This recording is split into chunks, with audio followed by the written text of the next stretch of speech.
Okay, so I'll give kind of a brief overview. I'll try to go kind of quickly just for the sake of time of the natural scenes data set, which is the data set that you're all going to be wrangling throughout this workshop. Oh. Start.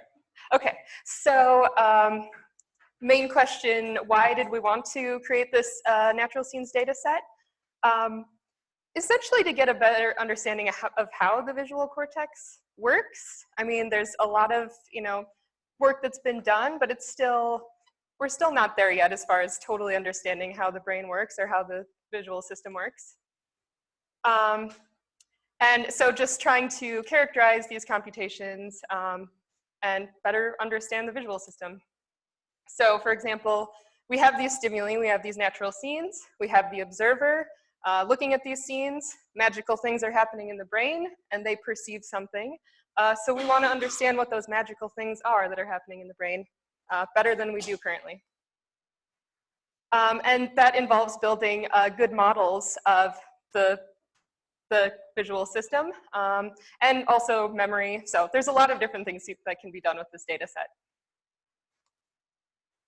And in order to do that, we wanted to sample a lot of stimuli. So we're exposing these participants to a huge amount of stimuli over the course of an entire year. So you can imagine that we had, these subjects are basically saints to us. They were so great.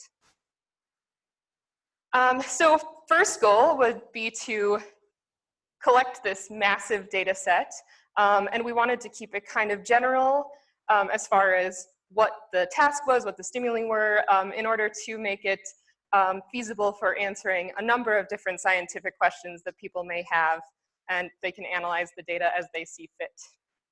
And on that note, we wanted to answer some scientific questions that are still open-ended.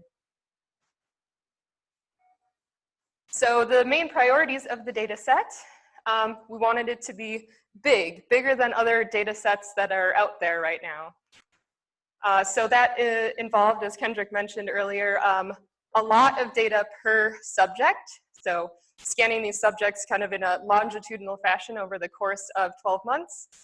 And not just doing it for one subject, but for doing it for several subjects. So there are data sets like the Human Connectome project where you have a lot of subjects, but you're only scanning them a couple of times. And we wanted to basically up that and make sure that we had a lot of data per subject and do that for a number of subjects. Priority 2 was to make sure that it was good data, so getting a high signal to noise ratio and getting a high resolution. And for that reason, we wanted to go with a 7 Tesla scanner as opposed to what is more standard, which is the 3T. And we wanted to screen for the best subjects. So we had kind of a rigorous recruiting process for this project. We started with basically canvassing the university and getting a lot of people interested in being participants in this study, and then we kind of cut back and cut back and cut back. So we started with maybe 100 subjects, and of those we chose the top 8 that we thought would be best for this. I can, and actually I'll be showing some slides that go into more detail about that, but things like making sure that they're comfortable being scanned over and over again, making sure that they're very still in the scanner and we don't have a lot of motion issues, making sure that they have a decent bold response, so like getting good physiological data. Not everyone has an excellent bold response, so it would be kind of silly to scan them over the course of the year if we're not getting good data from them. And communicativeness, they'll let us know when they're uncomfortable, making sure that they want to do the task and they're actually trying to do a good job at the task. So basically very conscientious people who don't mind being in a tube for much of their life. And so the third priority would be to push the envelope in terms of not only the acquisition, developing good pulse sequences, doing this at a high resolution, and doing 7 Tesla scanner, but also the analysis methods that follow that. And being very paranoid about the details and the documentation, so for every single scan session, we took a lot of notes, and we have a lot of spreadsheets and a lot of information about, what equipment was used, any issues that came up, any feedback we got from the subject. We would give them survey questions. So there's a whole host of, details that have been documented that are available for people if they are useful. And these are the core contributors of this project. So obviously you know Kendrick now, and Thomas Nazalaris, who's at the Medical University of South Carolina. So they are the co-PIs on the project, and they got the grant funding, and they've done a lot of work. They're the brains behind this operation. And then there's me. So I was largely in charge of data collection. I was the operator of the scanner. Kendrick helped out sometimes too. Thank you, Kendrick. And I had my sidekick, Ihan, who's a graduate student. And so we were basically at the scanner all day, every day for the last year. We might be magnetized at this point. Okay, so here's a general overview. Sorry, the image looks a little pixelated there. So we had 8 participants, as I said, and they were scanned 34 to 44 times over the course of a year. There's a bit of variability in there because we had a couple of participants, for example, who found out they had internships over the summer, so they were gone for a little period of time there. And it was also a race against time because the 7 Tesla scanner that you see here is the oldest one in the world. It's like 22 years old, and it had a set date where they were going to decommission it. So basically it would stop working and they're building a new one. So we were racing against time to get as much data collected as we could before that decommission date. And subjects were exposed to a lot of images, as I mentioned, so 22,000 to 30,000 trials of natural scenes. And because we wanted this to be a very diverse data set that could be analyzed in many different ways, we didn't want to just focus on the visual cortex, for example. We wanted to get whole brain data, and that included subcortical regions. We got really nice cerebellum coverage there as well, if anyone's interested in that. And so here's some of the parameters. So again, 7 Tesla scanner. The repetition time was 1.6 seconds. The resolution of the data was 1.8 millimeter isotropic. If it sounds like I'm speaking foreign language to anyone who is not familiar with fMRI data, the lecture after this one, I'll actually go over what some of that stuff means. And the subjects were doing a long-term continuous recognition task, so I'll tell you a little bit more about that. Okay, so for the stimulus presentation, the visual angle of the stimulus, or how big it was that people were looking at, it was the square that was 8.4 by 8.4 degrees. The reason for that very specific number is related to the bore itself and making sure that none of the images were being cut off. So it's basically, we have this monitor at the back of the bore of the scanner, and people are looking through a mirror at that monitor, and just making sure that they could see the full image and it wasn't being cut off at all. And so it was presented with this high quality LCD display by Cambridge Research Systems. They're pretty good quality. And it's called this bold screen, and it looks something like that. So essentially this square would be filled in with all of the stimuli that they were seeing.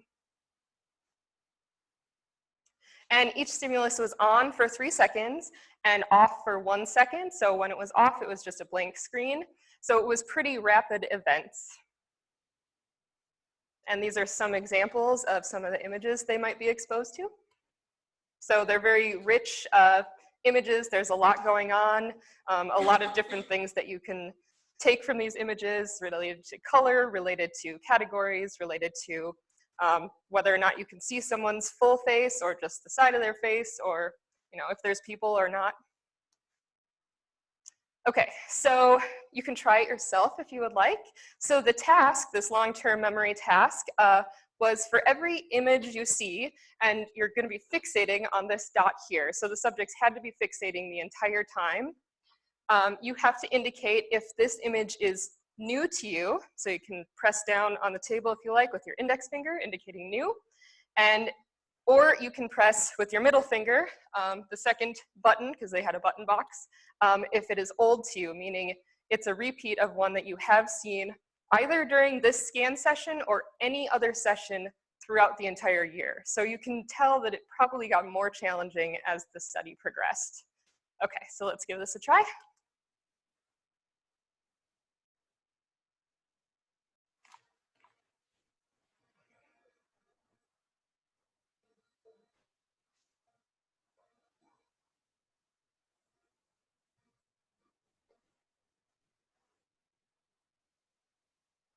And this is a rest period, so there would be occasional blank periods.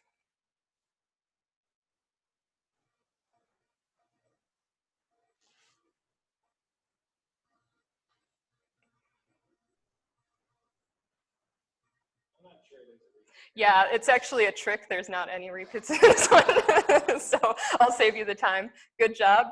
Did anyone think they saw a repeat? Okay, you could have potentially been part of the study.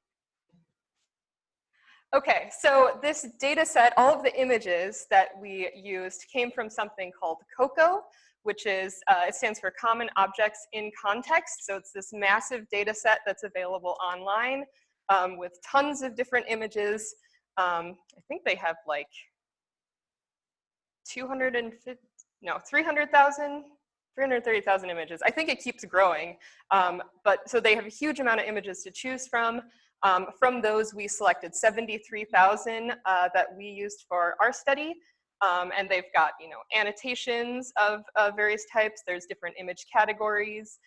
So there's a lot that's useful about this. I think a lot of the images came from like cell phones. So it was quite a variety of different things that people were taking pictures of. So if you want to read more about this data set, you can go to cocodataset.org.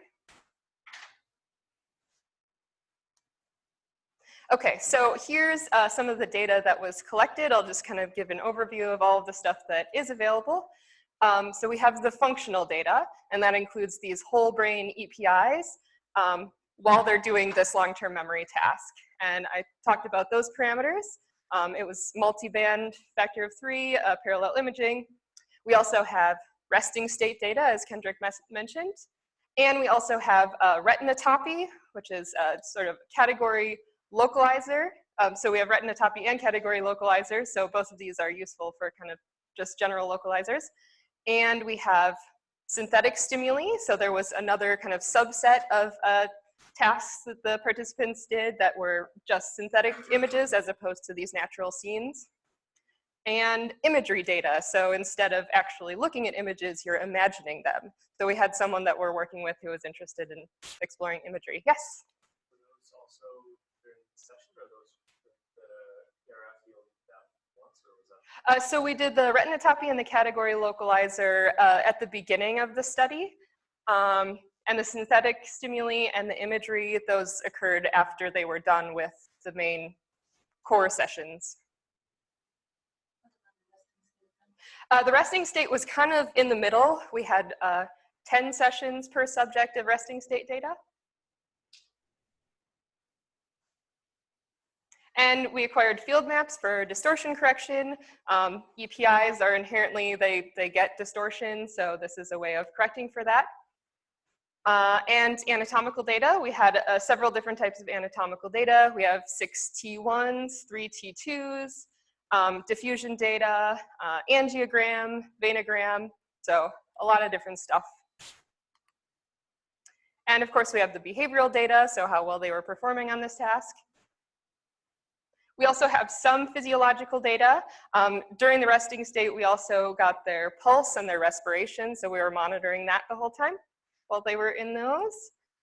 And we have, as I mentioned, a lot of documentation about a ton of different things. So what time they were scanned, what day they were scanned, how long the scan was, subject feedback, general notes about how the session went, what equipment was used, if we had any issues, the sequences that were used, a screenshot of the slice placement. So if you want to check and see, was it whole brain coverage? Yeah, it was whole brain coverage the whole time, but you're welcome to check it out.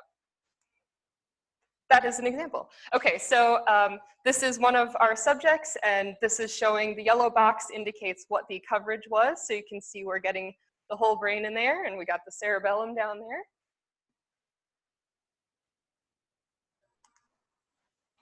And we also had something, a subject leaderboard, basically. So this was partially to keep tabs on how well the participants were doing and partially to kind of motivate them to continue to do well. So as the study progressed, we would have bonuses that would get increasingly, they would get more money basically if they did well. So we would have various challenges for them, like see if you can have less motion on average than you did for the first 10 sessions, for example. So trying not to move, things like that. So I'll go over each one of these. Each of the colors is a different subject, and session number or time is on the x-axis, and each of these is a different y-axis. Yes?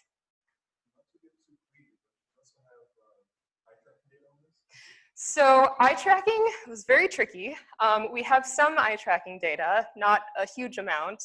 And interestingly, with the eye tracking equipment, we had a lot of weird issues. Like for some participants, if they had lighter colored eyes, that's my theory, it would actually make it harder for it to track their eyes, to track their pupil, which is kind of non-intuitive, but it's this infrared light that we use.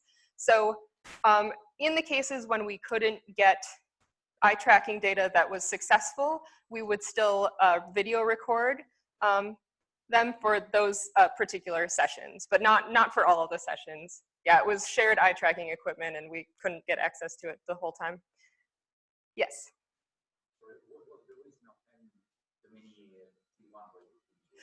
So it's nice to get multiple T1 images because if they're all good quality and you average them together, you can get a really nice gray-white matter contrast. And I'll show an image of that. Any other questions? Oh, yeah. As for the number of slices, what is the same during all the sessions? Yeah, we had the same number of slices for all of the sessions. Mm-hmm. All right, so the first box there, again, this is session number on the x-axis, and you don't have to think too hard on the y-axis, just think that higher is better, so this is a particular criterion related to the bold response, and higher is good. And each of the colors is a different subject, as I mentioned, so just kind of keeping track of how good their bold response was from day to day. So this was a way of keeping track of that. Response rate, so as I mentioned, this was a rapid event-related design, so they're making a ton of responses throughout the session, and this was to make sure that they hadn't fallen asleep, for example. So just making sure that they are responding, even whether it's right or wrong, just making sure that they had a good response rate, and and actually, if you look at this, it's a nice ceiling effect there where almost all of the time they had 100% response rate, which was great, and even the lowest here is 96%, so people are doing really well and they were staying awake, which was really delightful. And then we have the task performance itself, so how well were they doing actually on the memory task. So it's not too surprising that as the study progressed, it gets harder and harder, but still just making sure that they're doing a decent job on the task and they're actually trying as opposed to just pressing random buttons or just pressing the same button over and over again. So we were keeping tabs on that. Sorry, what's the chance level? How do I evaluate that performance? So chance level, well, you calculated this special metric. Maybe you should say a little bit more about this one. It's complicated. So each image was actually filmed 3 times over the course of the year. So, but the subjects didn't know this. And so I don't know, chance is actually a hard concept. Like if you were flipping a coin in every trial, I guess your percent correct would be, sorry, I don't know this. It would be something like a third, so 33, something like that. But there's a lot of, I could go on and on about how we design. So there wasn't a lot of design for the stimuli because we just pulled them from the COCO database, but we did control the repetitions. So we basically had some easy trials, images that occur within the same session. And we also mixed in very long-term memory events, so images that occurred like 6 months later. So what chance means is actually quite difficult issue, but maybe I'll just leave it at that. Just keep going. And so, sorry, the uptick is because over the course of time, once you get to the last scan session, the proportion of trials where the answer is yes, I've seen this before, starts increasing. And so there's this weird interaction between, so it's complicated. Yeah, surprisingly tricky to come up with good metrics for this, but we tried. And then there's motion across the session. So motion overall, we're seeing like how much was their head displaced from the beginning of the scan to the end of the scan. And this on the y-axis is in millimeters. So in general, they're doing really well, staying sometimes below a millimeter from the beginning to the end versus a couple of millimeters. And there's gonna be occasional times where subjects do move, like if they sneeze or something, or a couple of times there was like the emergency bathroom break, so we had to take them out and put them back in, and that's obviously gonna alter it. And also a couple of times when the scanner actually stopped working, and then we would have to basically resume a session and do some sort of Frankenstein melding of the sessions to turn that into one session. So things like that can also play a role. And then motion within a run. So each run was about 5 minutes long. So just seeing how good they were keeping their head still within a run. And as you can see, this y-axis has gotten even more strict. So now we're at like 0.1 millimeters that people are roughly at most of the time, which is amazing. So they're very statuesque. Okay, and to help with the motion, has anyone heard of Caseforge? Probably not. So it's this basically 3D printing that comes out of UC Berkeley, and they are able to provide a camera and an iPod, I think it was, in order to get basically a 3D image of people's heads. And so you can get this case that molds perfectly to their head, and that helps reduce motion from scan to scan. And they're about $150 US, which sounds like a lot, but when you're dealing with a study that's long-term like this, it's kind of a bargain. So this is the head coil that they would put their head in, and we would just take each of their head cases each time and put that in. And then Kendrick demonstrating, because he also had a head case, what it looks like when a subject's head is in there. So it looks nice and comfy. It's actually styrofoam. I was worried, it's pretty rigid. I was worried that it wouldn't be very comfortable, but subjects in general preferred it over the standard foam pad. There's also a top part that makes you look kind of like a luchador. I was very worried about that because it's not a very porous material. So, you're generating a lot of heat, and I thought people would feel pretty claustrophobic, and Kendrick tried it even for like 10 minutes and you felt it kind of warming up. So we removed that part and just focused on using that part each time. Okay, and just to give you a teaser about some of the image stability, or the image quality. So this is raw images. Yeah, I was like, is it playing? So this is a video of a 5-minute run for a subject, and you can see that they're hardly moving at all, and the images look pretty good. So we're happy with that. And then we can look at quality over the entire year for each of the subjects. So each of these 3 is a different subject, different views. And so I'll just start playing that. So you can see that from the beginning to the end of the study, their heads are very well aligned with one another, and it looks very stable. And one part that I love to point out to people is down here, this subject, there's this white blob that appears. That's how you know that this is happening over the course of many sessions. So that was, this person got like a chronic sinus infection. And so they just had this like fluid that showed up in there. And we're like, oh, what is that? But then they recovered, so it was all good. Yep, right there. By the way, this is after pre-processing. Like we didn't bot. I think it's impossible not necessarily to try to get the exact same slice of search. This is after the demonstration that we're seeing the results of that. So this is attesting to the fact that there's a lot of distortion and all sorts of issues, but after pre-processing, I'll just play one more time. The stability is quite good. Yep, it's amazing. And then, oh yes, yes.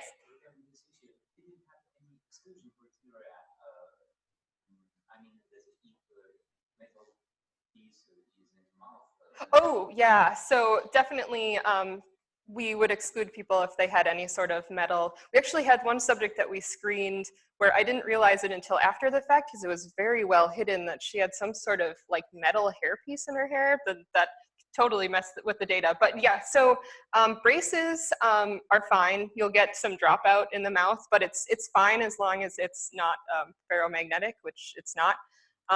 So yeah, we check all that stuff. We have safety screening forms every time just to make sure, and we ask them like, do you have any metal in your body? Things like that. As for what? Oh, crowns. Nope, there's no issues with those either. I don't think we had any subjects that had that. I think back in the day that it might have been an issue depending on the metal that was used, but these days the crowns seem safe.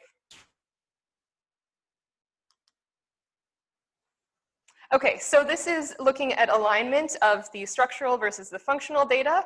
So it's going from T1 to T2 to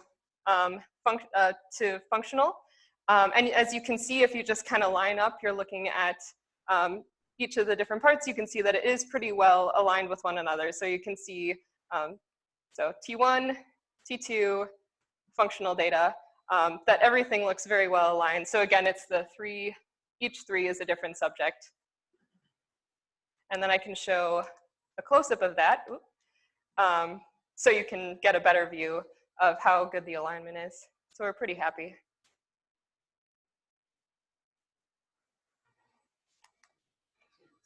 Sorry. Yeah. How's the dropout relative to free data? Oh, I guess the dropout's a little bit worse at the 7T generally for frontal regions and where there's sinuses and things like that. I've never really thought about how much worse it is. But yeah, you can see there that it's these lower temporal regions are missing there. Yep.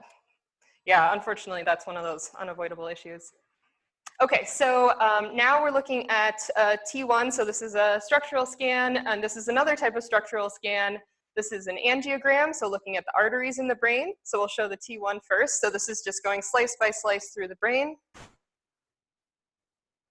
This is after averaging the multiple repetitions. Yeah. So the contrast to noise is very, very good. Yep. So you got a T1 every session? No, actually, we did it as a totally separate session. So we just did a whole slew of structural stuff all in one go. Someone had suggested that we should have gotten structural like at the beginning and the end just to see how things, if anything, had changed, but we didn't end up doing that for time purposes. And this is the angiogram. So these are looking at arteries, which I think is just a really cool looking image. So this is just 5 minutes of data right here.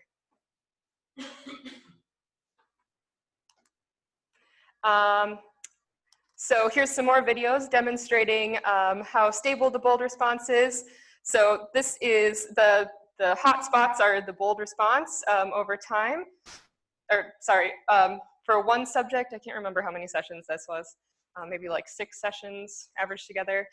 Just looking at where the brain regions are most active for these tasks. And this is another view of that, just to look at these hot spots. So you can see primarily visual cortex, even some in the cerebellum, which is kind of interesting. So the brain is very active in response to these images.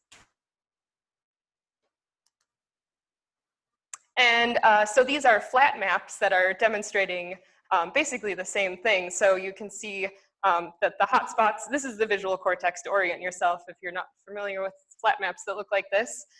So this is going to cycle through each of the participants. So every time you see a jump in the image, we're looking at a new subject. So just kind of looking at stability within and across subjects. So each time it jumps. And so there's differences between the subjects, of course, but primarily we're getting really good data from the visual cortex here.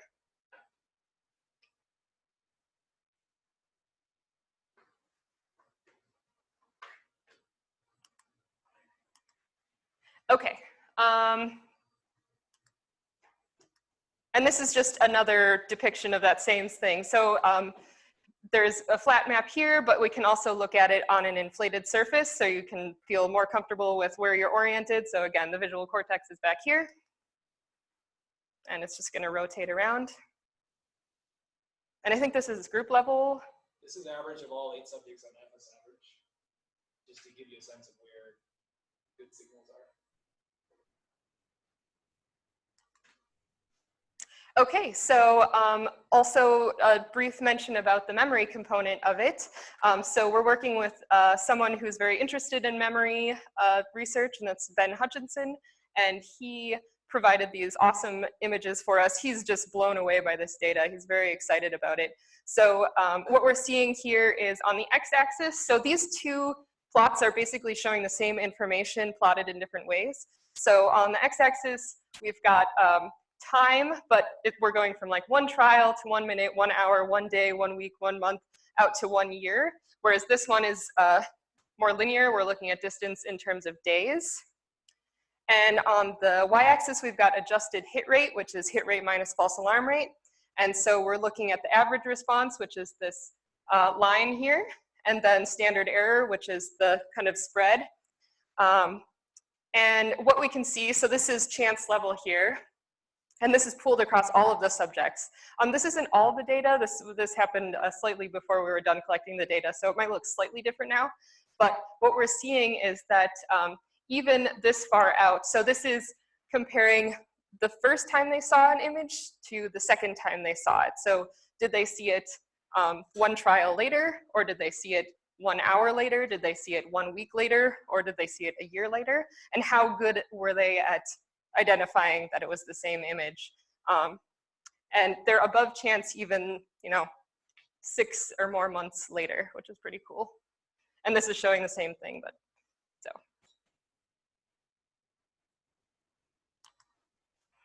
Okay, so what does one need to pull off such a project? I'm gonna go fast now.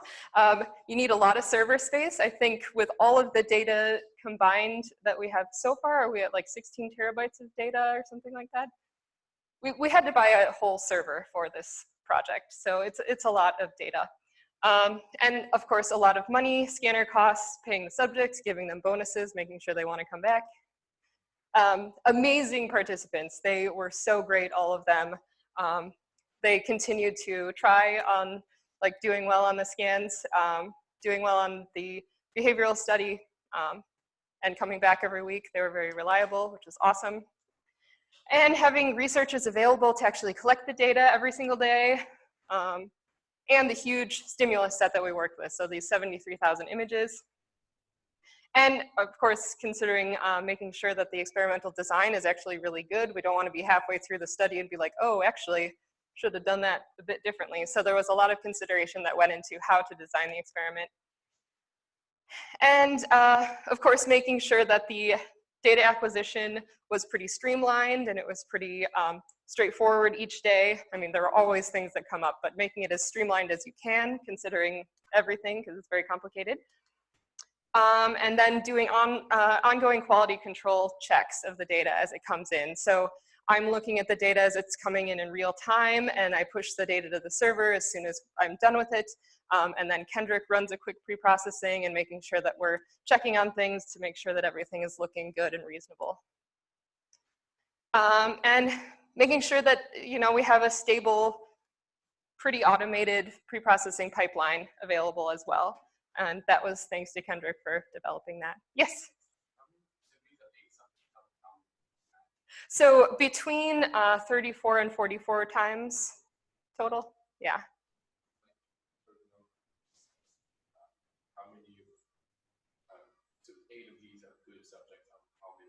Oh, we only scanned 8 people. Okay. Yeah, so we had kind of a screening process where we brought maybe 16 people in just to like see how well they would do in the scanner once we had kind of narrowed things down, but we just stuck with 8 subjects total for the whole thing. Yeah. Each scan session is from like in the building, out of the building, about 2 hours, 15 minutes. Total scan time was an hour and a half. Okay, so again, I wanted to just do a shout out to our great participants. So this is showing each color is a different subject. These are the different scan sessions over time. So just showing, you know, they came back a lot and we are very appreciative of that. No one actually dropped out, which as many of you know, attrition rates with research are tricky.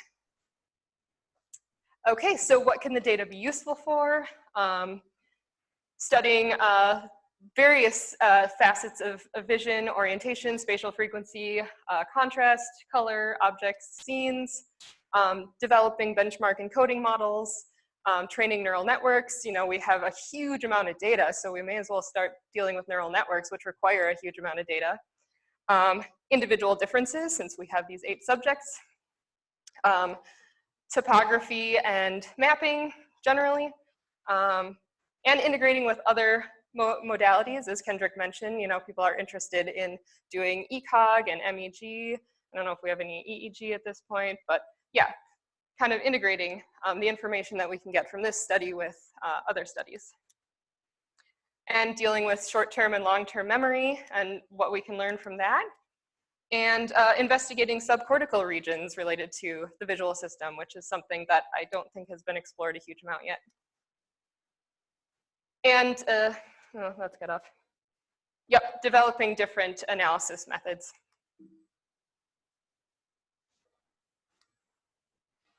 Okay, so we have a lot of people that are working on this stuff, and Kendrick is breezing through now, but long story short, we have a huge amount of collaborators at this point, and it's pretty amazing. It's really like this tree with all the branches. So many people have expertise in many different areas, and they're interested in using the data for so many different reasons. So it's been cool to see. So there's going to be probably a lot of papers coming out in the next couple of years related to this study already. Okay, so we have this NSD data description file. This, it's, you know, Kendrick's trying to keep it brief, but there's a lot of information on there. We encourage you to read it at your leisure to get more familiarized with the data and what's available and what was done. It looks like that. So yeah, it's got a lot of the technical information, information about how the data was prepared. And it's a work in progress because obviously analyses are ongoing. So read this offline. And here's some of the things that you'll find in that document, just kind of a laundry list.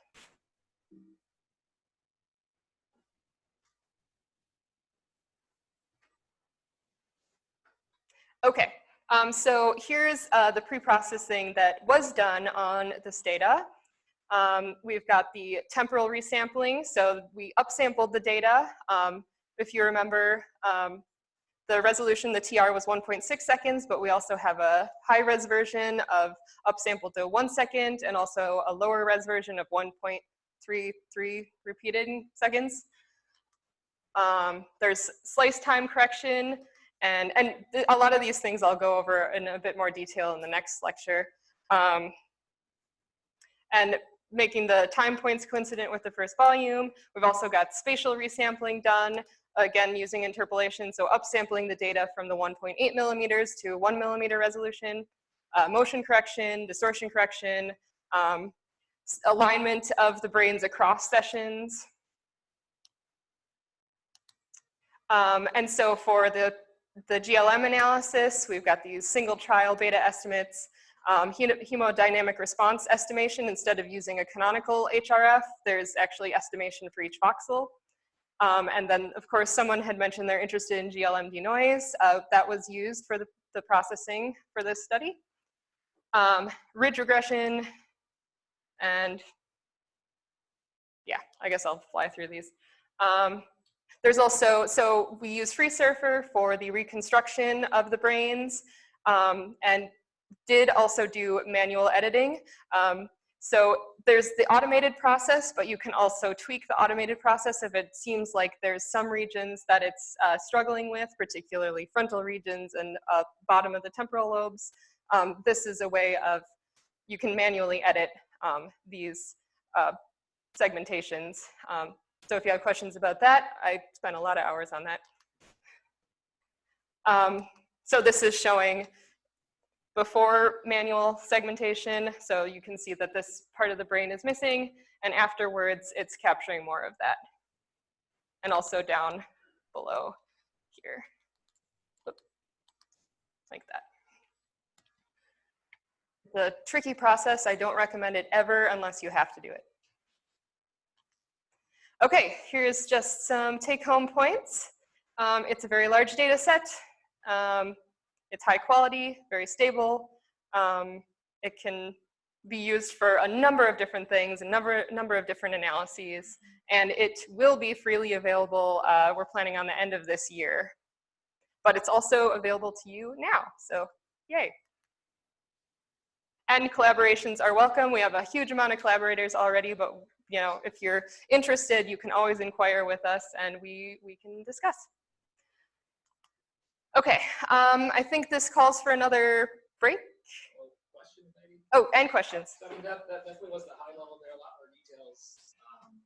And we have, if you're curious about one of the aspects, we can spend a few minutes answering the specific question. So are there any questions on this data set? Oh, you have one. So I'm just wondering, these data subjects, you mentioned that you had previously screened a few more. Like what was the selection criteria? Oh, so it was a number of different things. So again, making sure that they have a decent bold response, making sure that they are capable. So, sorry, it's much more than that. We ranked subjects according to the strength of the bold response, and we cut the worst.